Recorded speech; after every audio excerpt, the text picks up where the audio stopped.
Hello friends, इस video में हम बात करते हैं मेगलोब्लास्टिक एनीमिया के बारे में। देखो, इसके अंदर हम दो चीज़ों के बारे में बात करेंगे। एक होगा हमारे फोलेट डेफिशिएंसी की वजह से मेगलोब्लास्टिक एनीमिया होता है, और एक होता है कि विटामिन B12 की डेफिशिएंसी से इस टाइप का एनीमिया होता है। देखो, सबसे पहले क्या है कि अगर मैं बात करूँ मेगलोब्लास्टिक एनीमिया, देखो आपको नाम से पता चल रहा होगा मेगलोब्लास्ट का मतलब क्या होता है, साइज का। सेल का जो साइज है वो क्या हो गया, बड़ा हो गया। अब अगर हम बात करें कि मेगलोब्लास्टिक एनीमिया जो होता है, इसमें सबसे मेन फाइंडिंग क्या होती है, तो सबसे अगर मैं मेन फाइंडिंग की बात करूं तो इन दिस सबसे मेन फाइंडिंग क्या होती है, ये चीज़ ध्यान रखना आप कि जो मेगलोब्लास्टिक एनीमिया होता है इसके अंदर क्या होता है कि जो न्यूक्लियस और साइटोप्लाज्मिक की क्या होती है, एसिंक्रोनी जो होती है वो पैदा हो जाती है। ठीक है।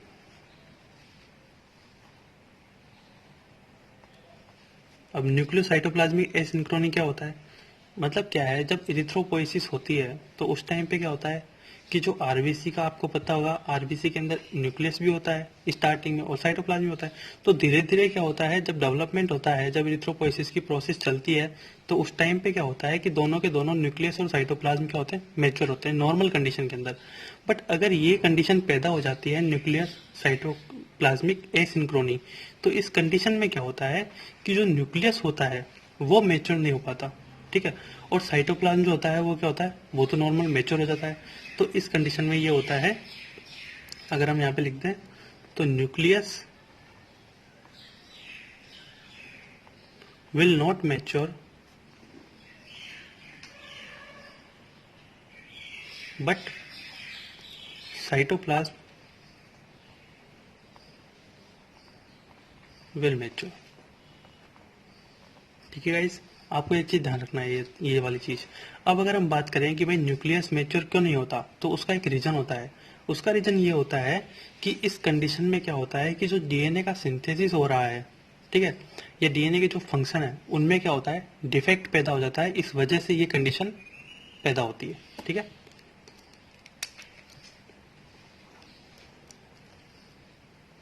ड्यू टू डीएनए सिंथेसिस और डीएनए फंक्शन के डिफेक्ट होने की वजह से ये कंडीशन पैदा होती है। Clear guys. दूसरी बात, अगर हम बात करें कि भाई ये डीएनए के सिंथेसिस में जो है डिफेक्ट क्यों पैदा होता है, फंक्शन में डिफेक्ट क्यों पैदा होता है, इसका ही हम पूरे आगे बात करेंगे आगे, कि विटामिन B12 की डेफिशिएंसी या अगर हम बात करें फोलिक एसिड की डेफिशिएंसी, इनकी वजह से ये डीएनए का सिंथेसिस डिफेक्ट होता है। ठीक है। अब अगर इनकी डेफिशिएंसी हो जाएगी तो अगर विटामिन B12 की डेफिशिएंसी से भी हो सकता है और फोलिक एसिड की डेफिशिएंसी से भी हो सकता है। ठीक है। उन दोनों की हम अलग अलग बात करेंगे, पर अभी हम कॉमन बात कर रहे हैं मेगलोब्लास्टिक एनीमिया के अंदर। ठीक है। एक चीज और ध्यान रखना कि जो मेगलोब्लास्ट होता है, उन मेगलोब्लास्ट के अंदर अगर हम एमसीवी की बात करते हैं, एमसीवी क्या होता है, मेन कॉर्पस्कुलर वॉल्यूम। तो अगर हम बात करें एमसीवी की, तो जो मेगलोब्लास्ट होते हैं उनके अंदर एमसीवी का वैल्यू कितना होता है, तो ये ध्यान रखना कि इन मेगलोब्लास्ट एमसीवी का वैल्यू कितना होगा, ये होता है ग्रेटर देन 110 FT। ठीक है। 110 से क्या होता है, ज़्यादा होता है। ठीक है, ये चीज़ ध्यान रखना। अब हम इसके अंदर बात करेंगे, सबसे पहले वो बात करेंगे फोलिक एसिड डेफिशिएंसी की। मैंने बताया था ना कि ये दो वजह से हो सकती है। ठीक है। क्यों हो रहा है डिफेक्ट, मैं यहाँ पे लिख देता हूँ,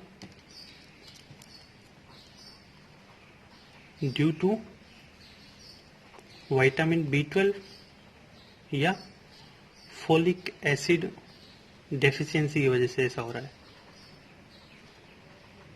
ठीक है गाइस, फोलिक एसिड।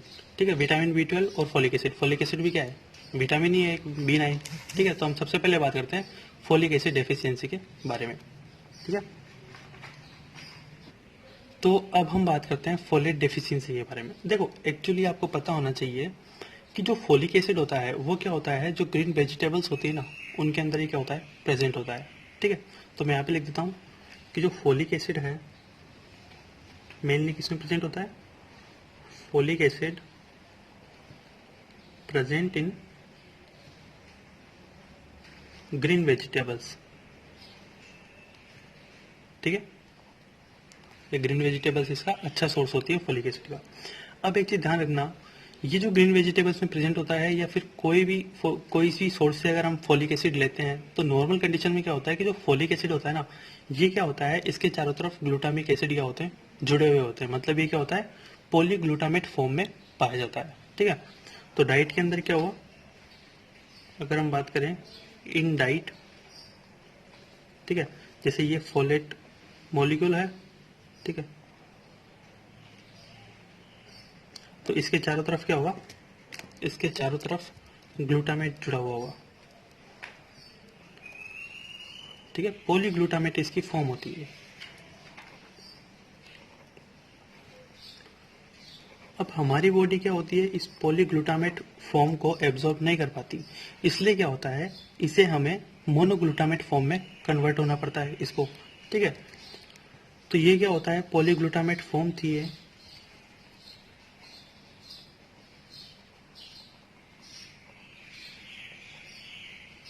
इस पॉलीग्लूटामेट फॉर्म से किसमें कन्वर्ट हो जाता है, मोनोग्लूटामेट फॉर्म के अंदर।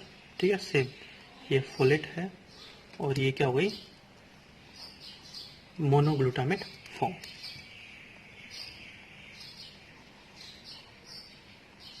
ठीक है गाइस, अब क्या होता है, ये मोनोग्लूटामेट जो होता है ये हमारी जेजुनम जो होती है उससे क्या होता है, ये एब्जॉर्ब हो जाता है। ठीक है, एब्जॉर्ब फ्रॉम जेजुनम।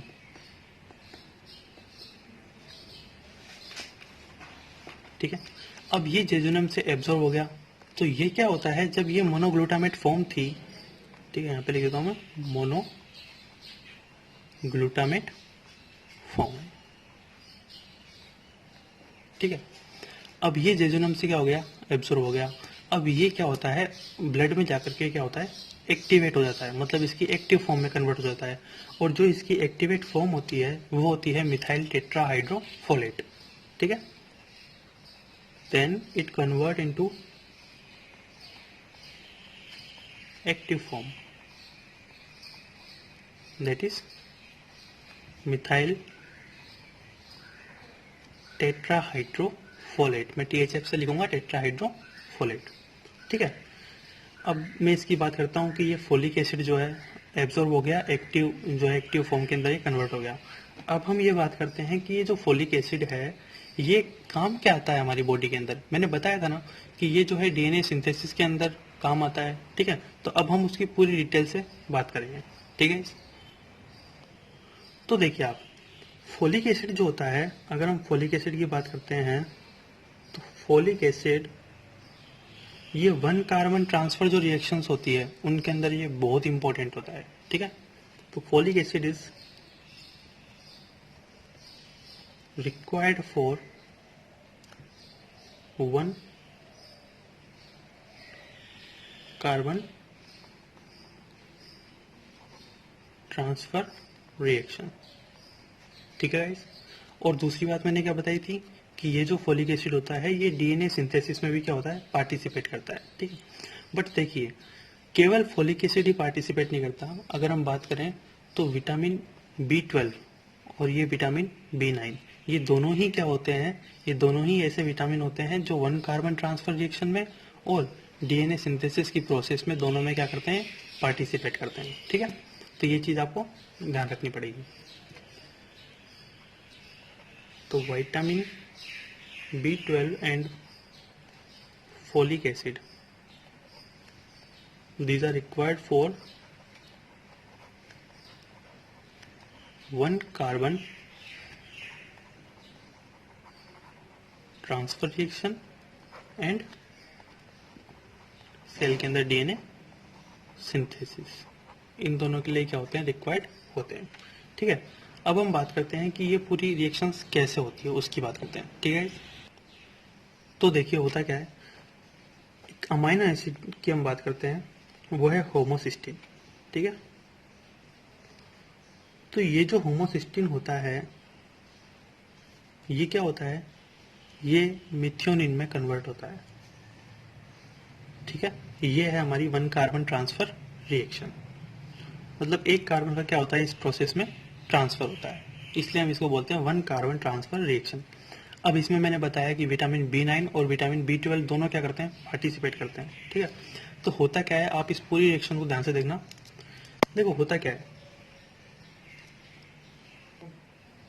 तो होता क्या है इस प्रोसेस में कि होमोसिस्टीन से मिथ्योनिन बन रहा है। ठीक है, ये 1 कार्बन ट्रांसफर रिएक्शन है। तो इसमें क्या होता है, मैंने बताया था कि विटामिन B12 और B9 जो है दोनों क्या करते हैं, पार्टिसिपेट करते हैं। ठीक है, तो सबसे पहले क्या होता है कि जो B12 की फॉर्म होती है मिथाइल B12, ठीक है, ये मिथाइल B12 क्या होती है इसके अंदर काम आती है। ध्यान से देखना, विटामिन B12 की फॉर्म होती है मिथाइल B12। ठीक है, ये मिथाइल B12 से किस क्या बनता है, ये बनता है B12, विटामिन B12। ठीक है, अब क्या होता है, एक अल्टरनेट रिएक्शन चलती है इसके साथ, उस अल्टरनेट रिएक्शन से क्या होता है, फिर से ये फॉर्म बनती है। बट इसके साथ साथ क्या होता है, ये जो रिएक्शन चल रही है, ठीक है, B12 से क्या बन रहा है, मिथाइल B12। ठीक है, विटामिन B12 ध्यान रखना। तो इसमें क्या होता है कि जो अभी मैंने बताया था कि फोलेट की क्या होती है, एक्टिव फॉर्म क्या होती है, मिथाइल टेट्रा फोलेट। ठीक है, फोलिक एसिड की जो एक्टिव फॉर्म है, तो वो क्या करती है कि जो मिथाइल टेट्रा फोलेट होती है वो इस रिएक्शन में पार्टिसिपेट करती है, मिथाइल टेट्रा हाइड्रोफोलेट। ये मिथाइल टेट्रा हाइड्रोफोलेट से क्या होता है, अल्टरनेट रिएक्शन में क्या बनता है, टेट्रा हाइड्रोफोलेट। देखो मिथाइल B12 से क्या बना, B12, और अल्टरनेट रिएक्शन जो हुई उसके अंदर क्या हुआ, मिथाइल टेट्रा हाइड्रोफोलेट से टेट्रा हाइड्रोफोलेट बना। ठीक है, और B12 से क्या बन गया, मिथाइल B12, फिर से काम आ जाएगा इस रिएक्शन में। और जो टेट्रा हाइड्रोफोलेट है आगे जाकर क्या होता है, इस टेट्रा हाइड्रोफोलेट से क्या बनता है, इससे बनता है मिथाइलिन टेट्रा हाइड्रोफोलेट। ठीक है, पूरी बायोकेमिस्ट्री ध्यान रखना, मिथाइलिन टेट्रा हाइड्रोफोलेट। ठीक है गाइस, दूसरी बात, और ये जो मिथाइलिन टेट्रा हाइड्रोफोलेट है ये किस में कन्वर्ट हो जाता है आगे जाकर के, ये कन्वर्ट हो जाता है हमारे पास डाई हाइड्रोफोलेट के अंदर, DHF। ठीक है, टेट्रा हाइड्रोफोलेट से किसमें, मिथाइलिन टेट्रा हाइड्रोफोलेट से किसमें कन्वर्ट हो गया, डाई हाइड्रोफोलेट के अंदर। अब आप एक चीज याद करो, आपने अगर एंटी रोमेटोइड ड्रग्स के अंदर मिथोट्रेक्सेट का जो है वीडियो देखा होगा, तो उसके अंदर सिंपल सा आपको एक चीज पता होगा कि मिथोट्रेक्सेट जो होती है वो डाई हाइड्रोफोलेट रिडक्टेज जो एंजाइम होता है उसको क्या करती है, इनहिबिट करने का काम करती है। ठीक है, तो अभी मैं बताऊंगा उसका क्या कनेक्शन है यहाँ पे। ठीक है, तो ये जो रिएक्शन हो रही है इसमें क्या होता है, इसके साथ एक अल्टरनेट रिएक्शन चलती है। ठीक है, इसी के साथ वो क्या होती है कि आपको पता होगा कि जब DNA का रेप्लिकेशन होता है, तो DNA का रेप्लिकेशन होता है तो क्या होता है, उस टाइम पे जो DUMP, ठीक है, मोनोफॉस्फेट जो होता है डाई यूरेडिन, ठीक है, तो इससे क्या होता है, DUMP से क्या बनता है, DTMP का फॉर्मेशन होता है। ठीक है, एनर्जी के लिए आपको पता है एनर्जी चाहिए DNA रेप्लिकेशन में, तो इनका फॉर्मेशन होता है। अब DTMP जो होता है ये हमें DNA के सिंथेसिस में रिक्वायर्ड होता है, ध्यान रखना। ठीक है, रिक्वायर्ड इन DNA सिंथेसिस। ठीक है गाइस, क्लियर है यहाँ तक। अब एक चीज ध्यान रखना आप कि अगर सपोज दैट अगर B12 की या फिर सपोज फोलिक एसिड जो है इसकी एक्टिव फॉर्म है, तो मतलब फोलिक एसिड ही हुआ ना, अगर इन दोनों में से किसी की भी डेफिशिएंसी हो जाती है तो अल्टीमेटली क्या नहीं होगा, अल्टीमेटली ये पूरी रिएक्शंस नहीं होगी और क्या नहीं होगा, DNA का सिंथेसिस नहीं हो पाएगा। ठीक है, तो इसे हम अब देखना, अब यहाँ पे अगर ये नहीं हुई तो इससे क्या होगा, ये कब नहीं होगी, जब हमें क्या होगा, डेफिशिएंसी होगी किसी की भी। If deficiency occur then this reaction will not take place, right. अब क्या होगा, तो मैंने बताया कि अगर ये डेफिशिएंसी हो गई तो क्या होगा, ये मिथाइल जो टेट्राहाइड्रोफोलेट है ये ऐसे कैसे रह जाएगा, मतलब ये क्या होगा, रिएक्शन में बीच में ट्रैप हो जाएगा, फंस जाएगा। तो इसे हम बोलते हैं folate trap. Clear guys, folate trap क्या है समझ में आ गया। अगर पूरा रिएक्शंस नहीं हुआ, ये इनकी डेफिशिएंसी हो गई किसी भी वजह से, तो ये अगर मान लो बचा रह गया, अगर इसकी डेफिशिएंसी हो गई तो ये बचा रह गया यहाँ पे, तो ये फोलेट क्या होगा, यहाँ पे ट्रैप हो जाएगा। तो इसे हम बोलते हैं फोलेट ट्रैप। क्लियर?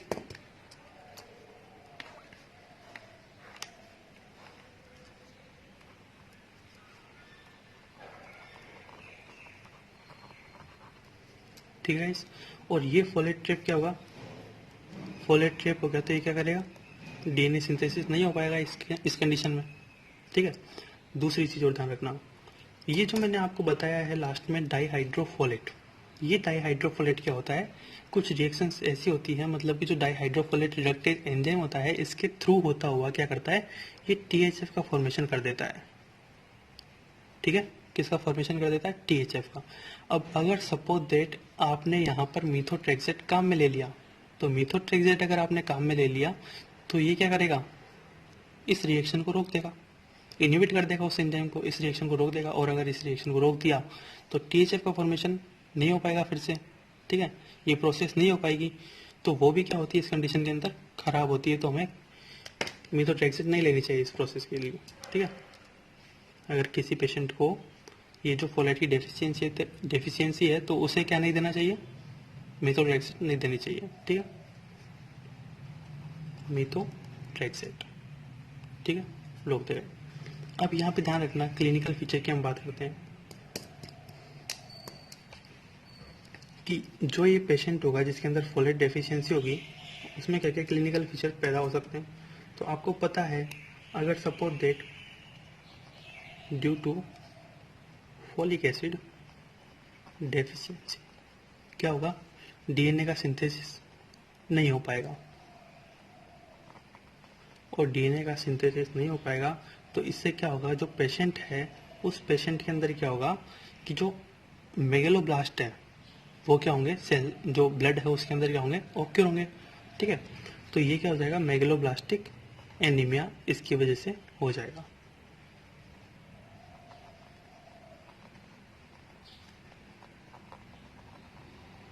बट एक चीज़ आपको ध्यान रखना है, एक चीज़ होती है, दो चीज़ बताऊंगा मैं आपको, जो विटामिन B12 डेफिशिएंसी और फोलेट डेफिशिएंसी में क्या करेगी, अंतर पैदा करेगी। ठीक है, ये ध्यान रखना। देखो, ये जो फोलेट डेफिशिएंसी होती है इसके अंदर भी मेगलोब्लास्टिक एनीमिया होता है, विटामिन B12 की डेफिशिएंसी में मेगलोब्लास्टिक एनीमिया होता है। ठीक है, बट क्या होता है कि जो फोलेट डेफिशिएंसी होती है इसके अंदर क्या होता है, कोई भी न्यूरोलॉजिकल प्रॉब्लम पैदा नहीं होती है। ठीक है, न्यूरोलॉजिकल सिम्टम्स पैदा नहीं होते हैं। ठीक है, ये होगा, बट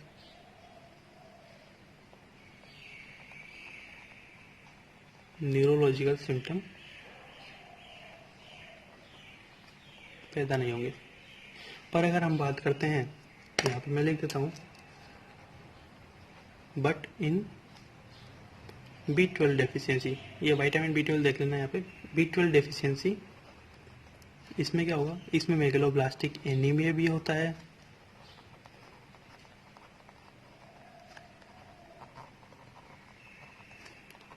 और साथ में क्या होता है, न्यूरोलॉजिकल जो सिम्टम्स होते हैं वो भी क्या होते हैं, पैदा होते हैं। वो नेक्स्ट वीडियो के अंदर हम देखेंगे।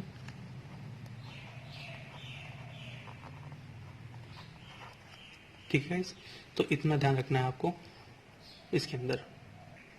अब देखना कि ये जो डेफिशिएंसी हो रही है विटामिन B9 की या फोलिक एसिड की, ये डेफिशिएंसी किसकी वजह से होती है, क्या क्या रीज़न होते हैं उनकी हम बात करते हैं। डेफिशिएंसी ऑफ फोलिक एसिड, अब देखो कैसे हुआ, या तो मान लो इनटेक कम हो गया। ठीक है, किसी वजह से इनटेक कम हो गया, उस कंडीशन में डेफिशिएंसी पैदा हो सकती है। या फिर जो विटामिन B9 है या फोलिक एसिड है इसका एब्जॉर्प्शन जीआईटी से कम हो गया, उस कंडीशन में भी ये डेफिशिएंसी पैदा हो सकती है। तो डिक्रीज एब्जॉर्प्शन। अब देखो, ये एब्जॉर्प्शन डिक्रीज कौन कौन सी कंडीशन में पैदा हो सकता है, ये ध्यान रखना। अगर सपोज दैट कोई पर्सन एल्कोहल का ज़्यादा यूज़ करता है तो उसके अंदर ये डेफिशिएंसी क्यों, आपको पता होगा एल्कोहल क्या करता है, एल्कोहल जो होता है कई सारे एंजाइम्स से होते हैं जिनको ये क्या कर देता है, डीनेचर करने का काम कर देता है। ठीक है, तो उस कंडीशन में क्या होता है, एंजाइम अगर काम में नहीं आएंगे तो ऊपर की जो प्रोसेस है कई सारी, ठीक है, वो काम में नहीं आएगी, या फिर जो है फोलिक एसिड को जो एक्टिव फॉर्म कन्वर्ट करना था या कुछ भी हो, मतलब ये टोटल मिला के एब्जॉर्ब नहीं हो पाएगा हमारी जीआईटी से। ठीक है, तो एल्कोहल एब्जॉर्प्शन को कम करता है, साथ में अगर हम बात करें कि जो ओरल कॉन्ट्रासेप्टिव पिल्स होती है, ठीक है, ओरल कॉन्ट्रासेप्टिव पिल्स जो होती है वो भी क्या करती है, एब्जॉर्प्शन को कम करने का काम करती है। या अगर मैं बात करूँ कुछ ड्रग्स होती है, जैसे अगर हम बात करें फेनिटोइन की, तो फेनिटोइन जो होती है वो भी क्या करती है, एब्जॉर्प्शन को कम करने का काम करती है। ठीक है, किसके एब्जॉर्प्शन को, विटामिन B9 या फोलिक एसिड के एब्जॉर्प्शन को। और अगर मैंने अभी थोड़ी देर पहले बताया था मिथोट्रेक्सेट, तो मिथोट्रेक्सेट भी यही काम करती है, ये भी फोलिक एसिड की डेफिशिएंसी में क्या करती है, पार्टिसिपेट करती है। ठीक है, फिर दूसरी बात ये हुआ हमारे पास कि इनटेक कम हो गया या फिर एब्जॉर्प्शन कम हो गया, या फिर अगर मैं बात करूं कि फोलिक एसिड का रिक्वायरमेंट बढ़ गया बॉडी के अंदर। ठीक है, अब ये कौन सी कंडीशन में, प्रेग्नेंट फीमेल के अंदर या लैक्टेशन के टाइम पे, ठीक है, या फिर ग्रोइंग चिल्ड्रन के अंदर, ये कुछ भी हो सकता है, इंक्रीज रिक्वायरमेंट। ठीक है guys? या फिर अब आप एक चीज़ ध्यान रखना, या फिर एक चीज़ हो सकती है कि जो क्रोमोसोम नंबर 21 होता है, क्या होता है, क्रोमोसोम नंबर 21, इस क्रोमोसोम नंबर 21 पे क्या होता है, फोलिक एसिड रिसेप्टर, ठीक है, उसके लिए क्या होती है, जीन पाई जाती है। तो location for folic acid receptor. अब अगर सपोज दैट इस रिसेप्टर में या इस जीन में कोई क्या है, कोई डिफेक्ट पैदा हो गया, तो भी क्या होगा, फोलिक एसिड की डेफिशिएंसी हो जाएगी। ठीक है, तो ये चीज़ ध्यान रखना कि फोलिक एसिड की डेफिशिएंसी किन किन वजह से पैदा हो सकती है। ठीक है, अब हम बात करते हैं इसके डायग्नोसिस के बारे में। ठीक है, अब देखो, आप डायग्नोसिस कैसे कैसे करा सकते हो, आपको पता है फोलिक एसिड की डेफिशिएंसी हो गई, इसका मतलब क्या हुआ कि जो सीरम के अंदर जो फोलेट का लेवल था वो भी डिक्रीज होगा ऑब्वियसली। ठीक है, तो आप उस सीरम फोलेट लेवल को चेक करा कर भी क्या कर सकते हो, डायग्नोस कर सकते हो उसका। तो पहला क्या हो जाएगा, डिक्रीज सीरम फोलेट लेवल। ठीक है, दूसरी बात, ब्लड के अंदर भी कम होगा फोलेट का लेवल, और साथ में क्या है, आरबीसी के अंदर भी कम होना ही, ऑब्वियसली कम होना है। ठीक है, तो आरबीसी फोलेट लेवल को चेक करके भी आप इसका डायग्नोसिस करा सकते हो। ठीक है, डिक्रीज हो जाएगा। ये जो इसका टेस्ट जब आप कराते हो आरबीसी फोलेट का कि कितना लेवल है, ठीक है, तो ये जो टेस्ट है ये सबसे बेस्ट टेस्ट होता है इस डेफिशिएंसी को डायग्नोस करने के लिए। ठीक है, ये चीज़ ध्यान रखना, it is the best test. ठीक है, दूसरी बात, अगर हम बात करें कि होमोसिस्टीन के लेवल का क्या होगा, अब मैंने बताया था कि वन कार्बन ट्रांसफर रिएक्शन वो पूरी चलेगी नहीं, काम नहीं करेगी। अगर वो काम नहीं करेगी, रिएक्शंस होगी नहीं, तो उससे क्या होगा, जो होमोसिस्टीन से मिथ्योनिन बन रहा था वो हो नहीं पाएगा। तो होमोसिस्टीन का जो ब्लड में लेवल है वो भी क्या हो जाएगा, बढ़ जाएगा। तो आप ब्लड में जो है होमोसिस्टीन के लेवल को भी चेक करके इसका डायग्नोसिस कर सकते हो। तो सीरम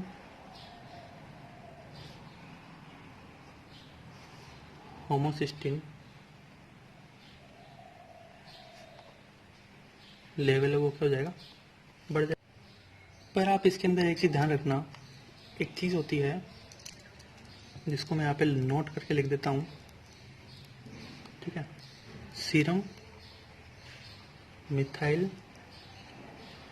मेलोनाइल, ठीक, को ए, इसके लेवल का क्या होगा।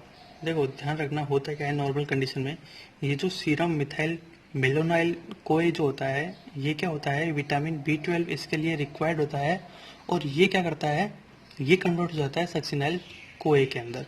ठीक है, कोएंजाइम के अंदर क्या होता है, कन्वर्ट हो जाता है। तो इस रिएक्शन में क्या होता है, ओनली ऑन हमें क्या कर, हमें जो है विटामिन B12 जो होता है रिक्वायर्ड होता है, विटामिन B9 रिक्वायर्ड नहीं होता। तो इसलिए ध्यान रखना कि अगर विटामिन B12 की डेफिशिएंसी हुई तो साथ में क्या है, मिथाइल मेनोलाइल जो कोए है, सॉरी, इसका लेवल भी क्या हो जाएगा, बढ़ जाएगा ब्लड के अंदर। बट इस कंडीशन में क्या होगा, इस कंडीशन में इसका लेवल ब्लड के अंदर नहीं बढ़ेगा। ठीक है, तो क्या होगा, नॉर्मल रहेगा ये। ठीक है, और एक लास्ट चीज और ध्यान रखना कि एक रिएक्शन होती है जिसके अंदर क्या होता है, जो हिस्टीडीन होता है, ठीक है, हिस्टीडीन से क्या होता है, ग्लूटामेट का फॉर्मेशन होता है। और वो कैसे होता है कि हिस्टीडीन जो होता है इससे बनता है फॉर्मिमिनो ग्लूटामेट। पहले क्या बनता है, देखो ये 4-मीमिनोग्लूटामेट जो है इसको हम क्या बोलेंगे, FI फिग्लू के नाम से जानते हैं। किस नाम से जानते हैं? फिग्लू। ठीक है गाइस, फिग्लू। क्लियर। अब क्या होता है, ये जो फिग्लू होता है, इस फिग्लू से क्या होता है, ग्लूटामेट का फॉर्मेशन होता है। ठीक है, फिग्लू से क्या होता है, ग्लूटामेट का फॉर्मेशन होता है। और जब फिग्लू से ग्लूटामेट का फॉर्मेशन होता है तो हमें इस रिएक्शन में एक जो विटामिन की रिक्वायर्ड होती है, रिक्वायरमेंट, वो कौन सा होता है, वो हमारे फोलिक एसिड होता है। ठीक है, तो अगर सपोज दैट मान लो अगर फोलिक एसिड की डेफिशिएंसी हो गई तो क्या होगा, फोलिक एसिड की डेफिशिएंसी होगी तो ये वाली रिएक्शन नहीं होगी, तो हिस्टिडीन से ये फिग्लू तो बनेगा। ठीक है, बट फिग्लू जो है ग्लूटामेट के अंदर कन्वर्ट नहीं हो पाएगा। इसलिए हम बोलेंगे कि ब्लड के अंदर क्या होगा, इस फिग्लू की कंसंट्रेशन क्या हो जाएगी, बढ़ जाएगी। ठीक है, तो ध्यान रखना। और ब्लड के अंदर कंसंट्रेशन बढ़ जाएगी तो क्या होगा, ये जो है यूरिन के थ्रू होता हुआ बाहर आएगा। ठीक है, तो जब आप यूरिन को चेक करोगे तो उसके अंदर इसकी प्रेजेंस मिलेगी। तो इसे हम बोलते हैं फिग्लू टेस्ट। क्या बोलते हैं, फिग्लू टेस्ट। तो फिग्लू टेस्ट जो होता है इस कंडीशन में पॉजिटिव होता है। क्लियर। तो मैं यहाँ पे लिख देता हूँ, in folic acid deficiency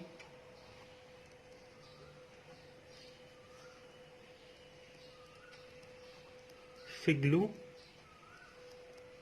present in urine. ठीक है गाइस, और ये क्या हो जाएगा, इसको हम बोलेंगे फिग्लू टेस्ट। क्लियर। एक चीज़ और ध्यान रखना, इसके अंदर होता क्या है कि अगर हम बात करें फोलिक एसिड के बारे में, ठीक है, तो फोलिक एसिड क्या होता है, ये जो फीटस होता है, फीटस के अंदर जो न्यूरल ट्यूब्स होती है, आपने एम्ब्रायोलॉजी के अंदर पढ़ा होगा न्यूरल ट्यूब्स के बारे में, तो न्यूरल ट्यूब्स के अंदर ये काम आता है। ठीक है, तो अगर सपोज दैट फोलिक एसिड की डेफिशिएंसी हो जाएगी तो न्यूरल ट्यूब में क्या हो जाएगा, डिफेक्ट पैदा हो जाएगा। ठीक है, इससे जो फीटस है वो सही तरह से उसका डेवलपमेंट नहीं हो पाएगा। Clear guys. तो इन फोलिक एसिड डेफिशिएंसी, ठीक है, क्या होगा,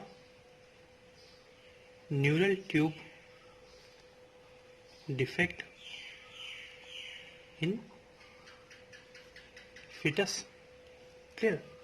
इसलिए ध्यान रखना कि जो डॉक्टर होता है वो प्रेग्नेंट लेडी को जो है, अगर कोई प्रेगनेंसी है किसी के अंदर, तो प्रेगनेंसी के पहले फोलिक एसिड प्रेफर करता है। ठीक है, ताकि जो है बच्चे का डेवलपमेंट अच्छा हो। ठीक है, तो ध्यान रखना कि जो फोलिक एसिड होता है इसको गिवन इन प्री कॉन्सेप्शन। ठीक है गाइस, इस कंडीशन में हम देते हैं। ये लाइन ध्यान रखना है, ये बहुत इंपॉर्टेंट है, पूछते भी हैं बहुत बार। ठीक है, अगर मैं इसके ट्रीटमेंट की बात करता हूँ,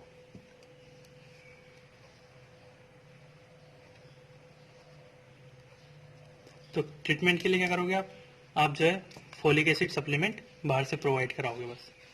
ठीक है, इतना ही ध्यान रखना है इसके अंदर।